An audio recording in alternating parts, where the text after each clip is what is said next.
Hello, in this video I'm going to show you how to submit your cases to My Esri. First, open the main page of My Esri login, click on sign in.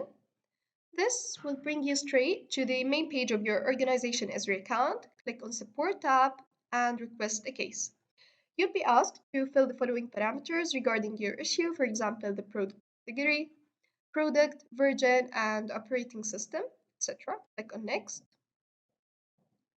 You'll also be asked to fill the issue description, the title of your request, and to describe the kind of issue you're facing.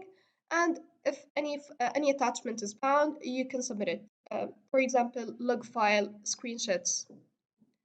Click on next. Here, there are additional information you can fill. For example, the internal case number and customer organization name, they are optional. Click on next.